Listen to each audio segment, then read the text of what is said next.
Hello everyone and welcome back to another Pokémon Emerald video. Today I will be using a Pokémon from Generation 2. Ursaring is a pretty generic Pokémon. It does not have anything too crazy going on for it, and that might be the reason why Game Freak did not show it too much love, at least until the latest Pokémon games, where it got a secondary evolution in Ursaluna or something like that. Since I have never played the recent games, I don't really know how powerful that version of him is, but from what I've heard, it's quite good. Today, though, Ursaring is going to have to take on the Hoenn region in its base form. And as far as rules go, I can only use my starter in combat. I can't use items from my bag in battle, I can't raise my evasion, and I can't use cheats or glitches. Ursaring's stats are very high, especially his attack, but unfortunately today I got very unlucky. I got both a nature that lowers it, as well as a very low IV attacking stat. Those two things combined will mean that my physical attack is going to be much lower than what it could have been. But since Ursaring is a decent Pokémon, I think he will be able to pull through. For the first few fights, I did not have much to worry about. While my starting moveset is not great, the fact that I have Stab on Scratch makes it a decent move, and with that I can take care of everything on my path with 1 or 2 attacks each. The problems started when I had to face the first gym leader. Roxanne uses rock types, and of course those resist my normal attacks, and because of that I lost a couple of times. After grinding a couple of extra levels, I came back at 20, and this time I had a better chance at defeating her. Another option would have been to use Lick instead, which I sometimes did use, and that's not really because of the damage, since with the Stab, Scratch is going to do more, but instead because Lick has a chance to paralyze. And of course, if they are paralyzed, there is a 25% chance that they will miss their turns, which is going to be very useful because even though I have decent physical defense and so their attacks do not deal too much damage, I still need a ton of turns to get through this fight. I can buy a couple of extra attacks by using a berry and recovering 10 HP, but what really made the difference is the paralysis on Lick on the first turn. That allowed me to use a couple of Leers to lower Nosepass defense, and thanks to that my Fury Swipes started doing decent damage. And after she stalled me a bit with berries, I can defeat the Easter egg statue and gain the first badge of the game. Now that we have broke down the first wall of the run, we can keep moving on with the story until eventually we are ready to leave town. Before we can do so, we are challenged in an optional fight by our rival May. Given my level and decent moveset, her Pokémons did not stand a chance against me, and quickly I defeated all of them and kept moving on. I skipped Brawly since he has the type advantage, and with only Scratch I don't think I will be able to do much damage to him after a couple of bulk ups. Instead, I went to Slateport, where we have to take down the couple Team Aqua Grunts who are harassing the captain. While fighting them, I leveled up and learned Feint Attack.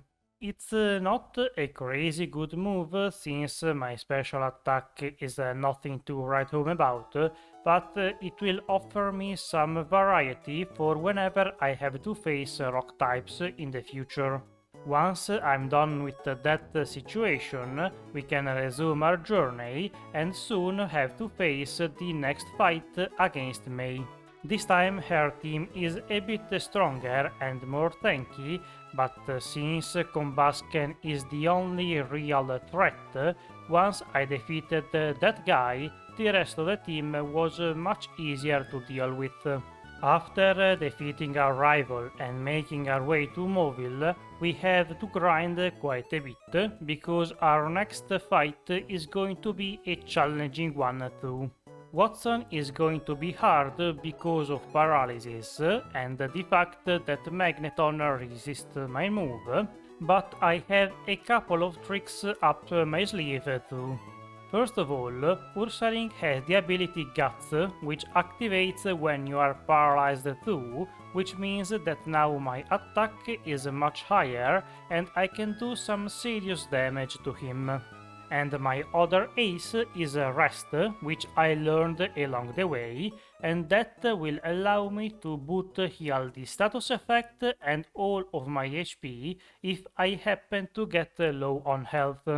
Unfortunately, it has the drawback of the 3 turns of sleep, which could be quite bad because Magneton can spam Sonic Boom and effectively half my max HP, which is kind of annoying and leaves me in a kinda bad spot for Manectric. Here I could have rested again, but took a risk and it paid off for me.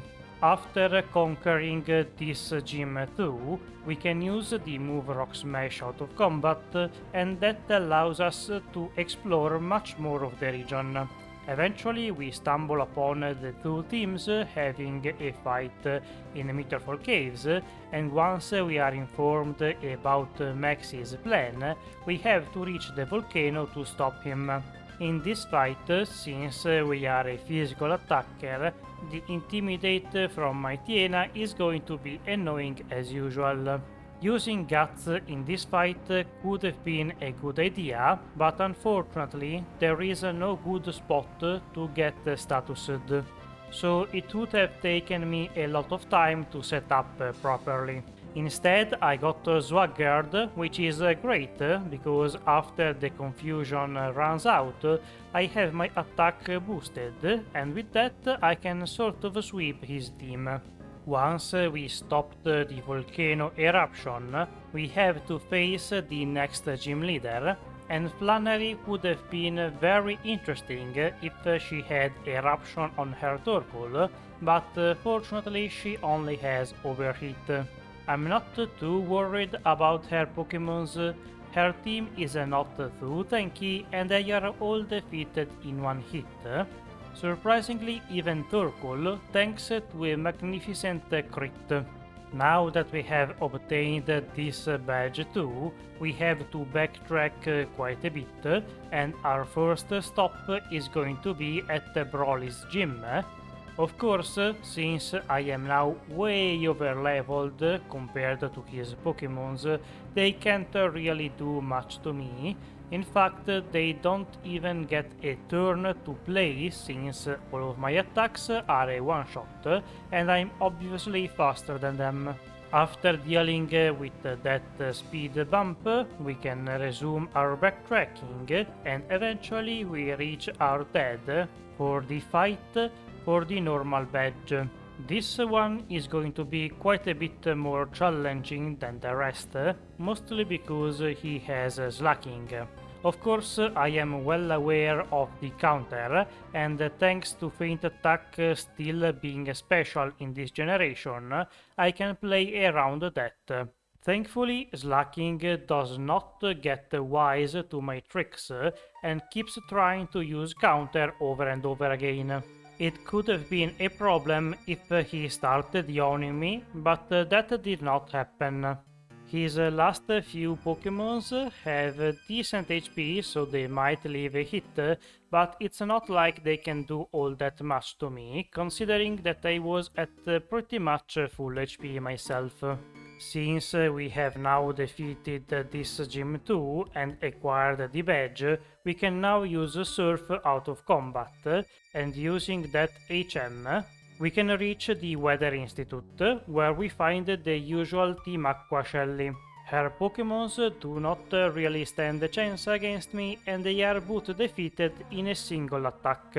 Once we have dealt with that hostage situation, we have to take care of our rival again. This time her team is actually kinda decent. Pelipper is sort of a threat with confusion, but since he did not use it, the fight became much easier, and after sweeping through it, we can resume our journey to Fortree, the next town over. Here, after some shenanigans with Steven and Kecleons, we can take on the gym leader. Winona uses flying types, and that's not really going to bother us since we can punch them in the face with our normal moves. Well, most of them anyway, because amongst her ranks she also has a Skarmory, which is part Steel type and resists my stab attacks. This guy would not be that bad if not for the sand attacks. That move is very annoying and can really mess you up. For example, in this fight, once that guy is defeated, Altaria should have been easy, but since I missed multiple times because of that single sand attack, the fight became kinda close as she set up multiple dragon dances. Ultimately, I was still able to win in the first attempt, but that fight did not have any right to be as close as it turned out to be. Next, after fighting a bunch more trainers, we can reach the next town, where we have to fight again against our rival. As usual in this fight, her team improved slightly compared to our previous match, and that's not really good enough to give her any fighting chance against this beast. Even though my attack is sort of low compared to what it could have been, I am still sweeping through many teams and one-shotting a lot of Pokémons. And once we took care of May for the last time, we can go to the Pokémon Cemetery, and once we have acquired the Magma emblem here, we can infiltrate the Team Magma hideout. Here we find Maxi, but we arrive too late, and he already awakens Groudon.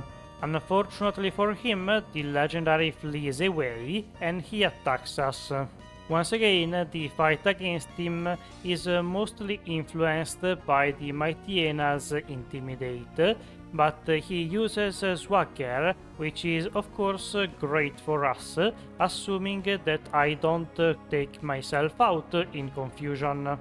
Thankfully it does not last very long and I only hit myself once, which means that from here the rest of his Pokémons are blasted away, and in no time we are able to defeat this guy too. Next we can do pretty much the same in the Team Aqua base this time. Here we only find another Admiral who is stalling us to give his boss enough time to run away.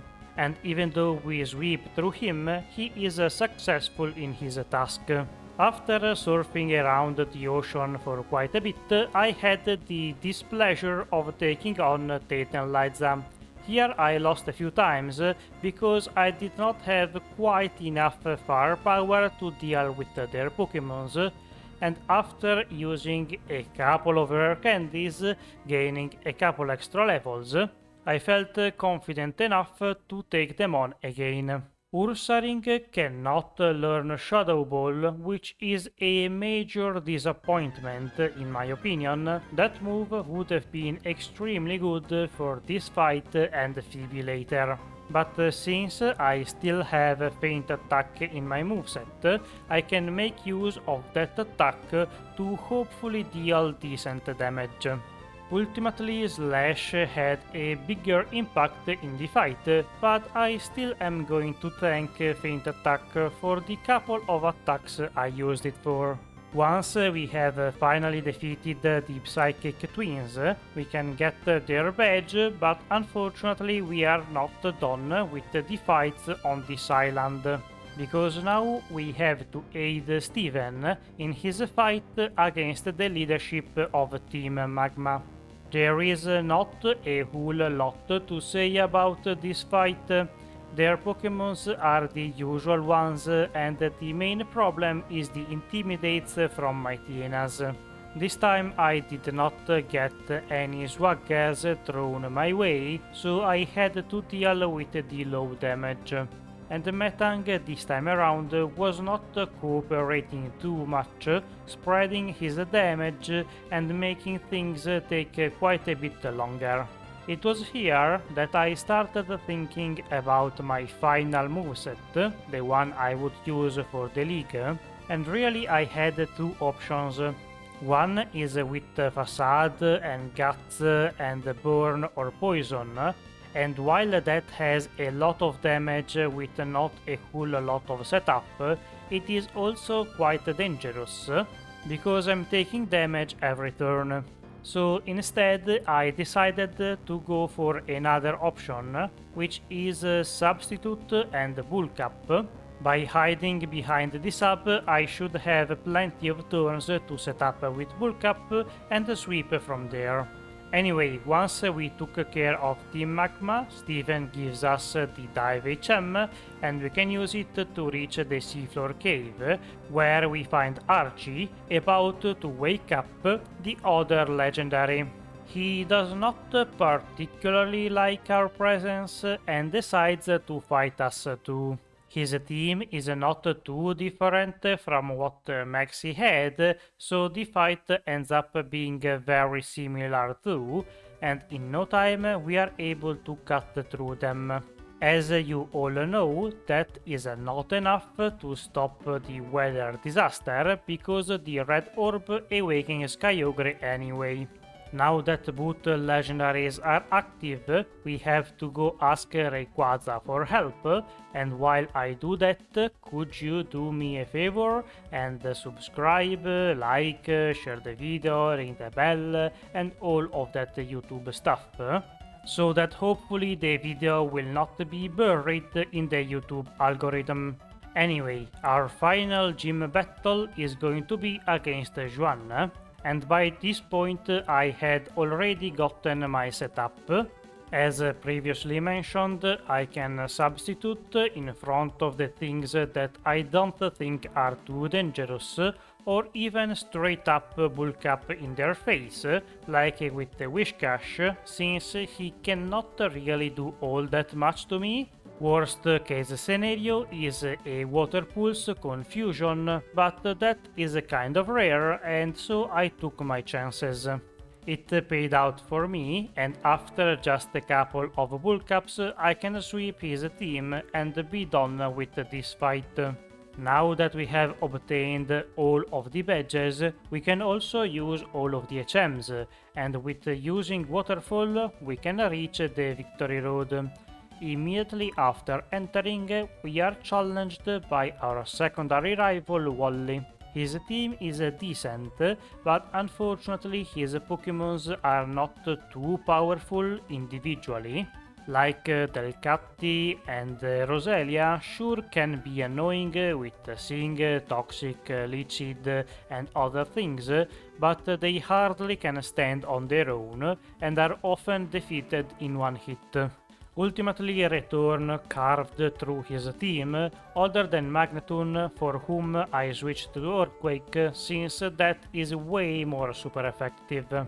After making my way through that cave, I immediately started the league, since I felt confident enough in my strategy. Our first obstacle is going to be Sidney, who specializes in the Dark type. Of course, the main problem with this guy is all of the RNG strategies, but fortunately none of that can work if you are behind a substitute. I admit I could have set up more with another sub, but once my Tiena took it down, I decided to go on the offensive, since with just one bullcap I should be strong enough to take down his team. And that is exactly what happened. Even if my attack is boosted only once, all of his Pokémons are a one-shot with a return. The second member is Phoebe, and she uses ghost types. Against them I cannot use return, so instead I'll have to rely on Earthquake. Thankfully, the major threats in this fight are her first Dusclops curse, but that does not work if you are behind a substitute, and the risk of running out of Earthquake PPs.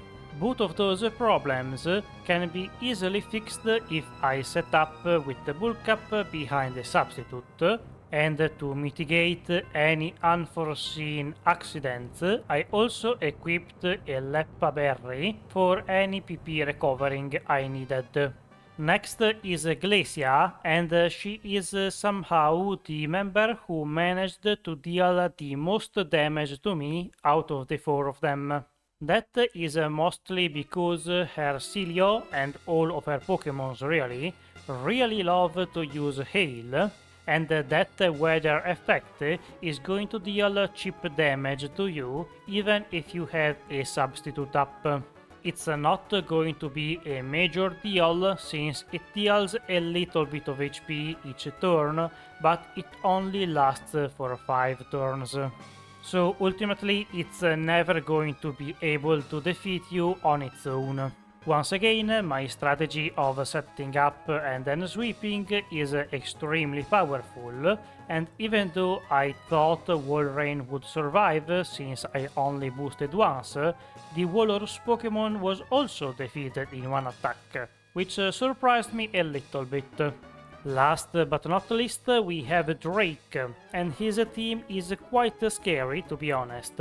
Fortunately, his Shelgon is somehow very passive this time, and allows me to set up a lot of bullcaps behind substitute. Much like with our first match, I could have set up a lot more, but I did not think it was needed, and preferred to save time. Since with just a couple of bullcaps, I should be able to take down most of his Pokémons. The only things that worried me were Flygon and Salamence, since they are very fast, but somehow my sub leaves an Earthquake, which means that Salamence cannot intimidate me, and even if he manages to defeat the substitute, he ends up being defeated immediately after. Finally, we are face to face with the champion, and here unfortunately I ended up losing once, because I got outsped by Tentacruel, who landed a Toxic, and that eventually defeated me. Whatever, I learned my lesson, and in the second attempt I went into the Tentacruel fight with a substitute up. But first, I needed to set up against his lead Wailord. We can lower his HP by a lot, and so his Water Spout will deal no damage. And sure, he has more moves that he can use, but they are not as threatening. Since this time I managed to reach Tentacruel with a substitute, his Toxic failed, and from here the rest of the fight is going to be very easy for me. The only thing that could make it bad is if I get intimidated by Gyarados, but that would also mean that my substitute is defeated before he sends it out. But since the rest of his Pokémons are kinda slow, that did not happen, and even though my Milotic finally defeated my substitute and revealed my face, it was too little too late. And that's how Ursaring managed to become the champion of the Hoenn region. Not going to lie, after the struggle with some of the starter Pokémons, this run felt extremely good. With a better attack stat, I am sure Ursaring could have had less resets, but that's neither here nor there. Thank you for watching. If you enjoyed the video, leave a like, subscribe, and all of that YouTube stuff. If you have any comments, feedback, write it down in the comments, and I'll see you next week. Bye!